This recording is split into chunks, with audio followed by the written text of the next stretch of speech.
Hello and welcome to our latest edition of What's on the Horizon. I'm Lori Sharonbrock here with Chris Shooker of Digital Horizons.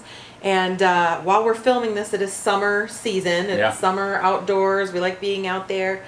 I see a lot of campers, RVs, pop-ups out there along the road.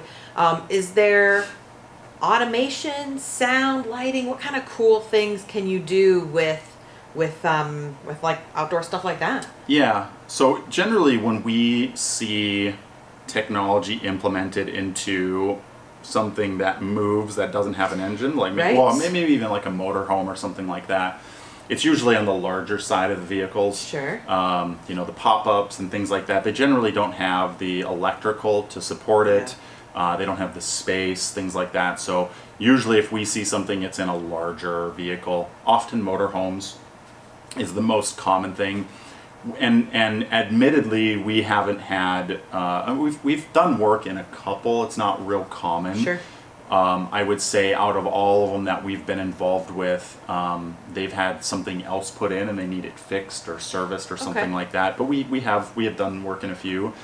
It's not very common for us to be involved with it, primarily because usually when stuff like that is put in, it's done at the manufacturer or maybe even at the dealer, and it's usually very basic things. There might be a couple TVs installed, that type of thing. But there has been and there is the capability of installing surround sound systems and things like that. The biggest challenge is there's often not a lot of space. Yes. Right?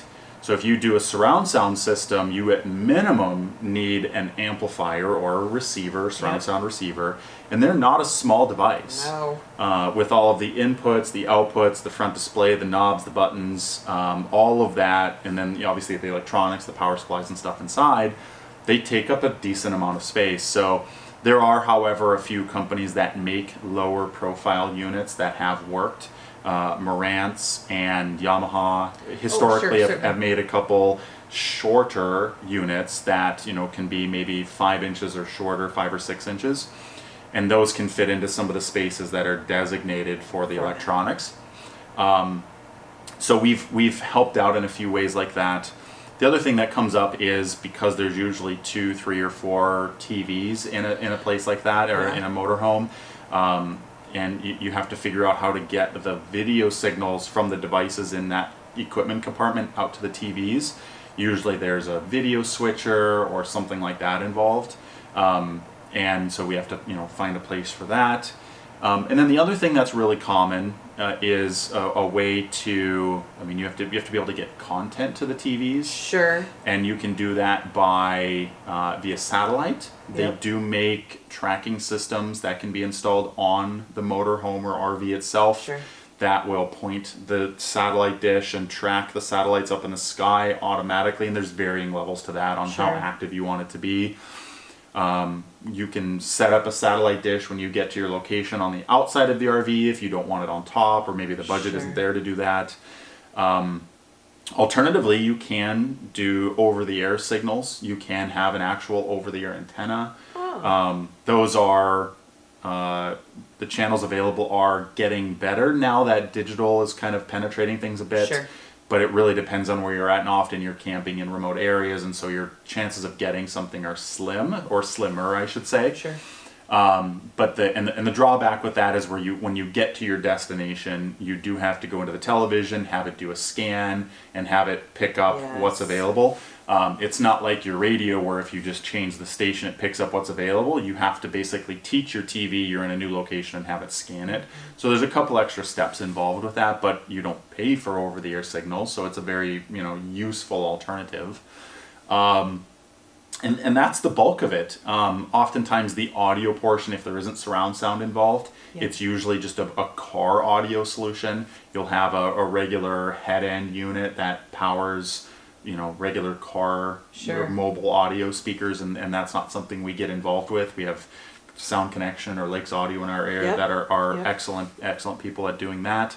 But yeah, we've been involved in a few. I think the last one that came to mind, I think the motorhome or RV actually got hit by lightning. Oh man. So we had to go through and remove some cables and fish them, and that's one of the most challenging parts is the motorhomes and RVs are often like they get put together and it's kind of hard to take them apart. And so sometimes we've gone down underneath the chassis and run things around and back up, and we can get very creative. But long story short, you can adapt a lot of home technology into the motorhome, but you have a lot more space limitations that make things challenging. Yeah. And it's really a case-by-case basis on what can be done and what makes the most sense. Can you like take your Apple TV with you or a Fire Stick or something? Are those pretty reasonable options for doing? Yeah, the challenge is going to be getting them connected to the internet. Yes. And so you might have a hotspot that you can use. Yeah. If you're going to get more technical with it, you can get what are called cellular modems. Which is basically like a modem or a router, modem plus maybe a router in your home that can accept a SIM card.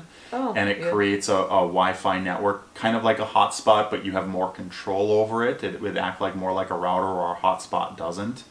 And so something like that makes a network that might be more similar to something you have in your home.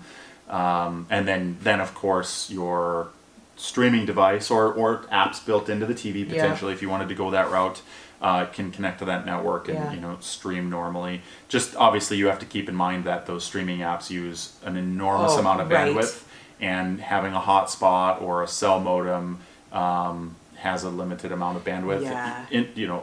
Unlimited doesn't actually mean unlimited, which is a big pet peeve of mine and another topic, but that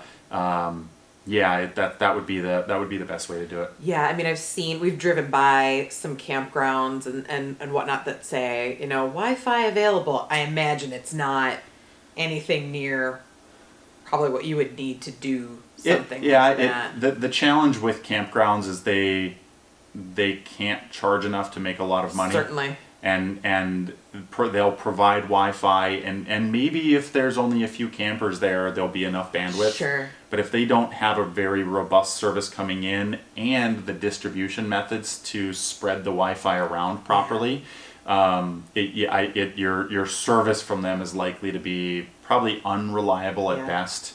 But you never know. You might stumble upon a gem and it's great, but you like with all camping, your goal is to be generally self-sufficient, and you should have your own means of doing that if it's critical. But maybe it's like, hey, if I get somewhere that has Wi-Fi, I'll utilize it if it works. If not, then I'll read a book, and I'm fine with that too. And at least a secondary alternative to carrying around a satellite dish, like you said, which can be kind of large. Correct. And in speaking of like outdoor entertainment, so like let's say you have this RV, one of the big things is having like an awning and an outside system, and previously we've talked about like outdoor sound.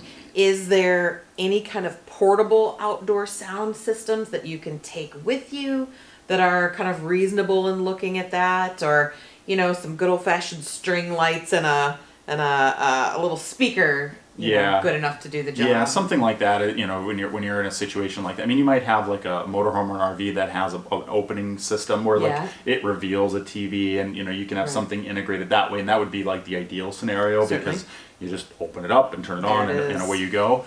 But outside of that, it's just your generic Bluetooth speaker or something like that you might set up for use in that case. Awesome.